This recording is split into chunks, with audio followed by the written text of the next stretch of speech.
આજે તો ગાડીમાં પંચર પડી ગયો. વાત કઈક એવી છે કે સેન્ટિંગની પ્લેટ ઉતારવા માટે અત્યારે જ કોન્ટેક્ટ કરો ને દાડી લેવામાં આવશે 5000 રૂપિયા. ને નાનપણમાં તમે આ પકોડા વગેરે છે કે નહીં, જયારે કમેન્ટ તો કરી દો.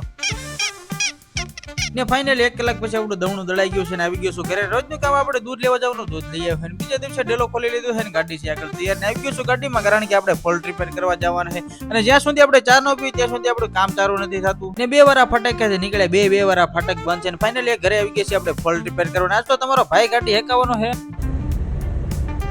ને આવી ગયા છે વાડીઓમાં આગળ જમ્પર ગયું છે, આપણે જમ્પર કરવા આવી ગયા છે. મોસમ છે જોરદાર, પણ આમ જોતા એવું લાગે છે કે હમણાં વરસાદ ધોધમાર આવી જવાનો હોય ને વાગી ગયા 2 એટલે આપણે જમીન જાય છે ફોલ્ટ રિપેર કરવાના. તો 7-8 વખત આપણે ટ્રેન સામે મળી ગઈ ને આવી ગયા મિત્રની વાડી અને ગાડીમાં પડી ગયું છે પંચર ને તમારો ભાઈ મારે છે જેક ને એમાં આપણો દિવસ એને પૂરો થઈ ગયો છે. જાય છે આપણે ઘરે જતા ગાડીમાં હવા ઓછી હતી એટલે આપણે શરૂમાં હવા પૂરેલી ને ઘરે આવીને જોઈ તો શું આ ભાઈ તો મંજીરા વગાડે છે. ને આવા નવા વિડીયો જોવા માટે લાઈક શેર અને સબસ્ક્રાઇબ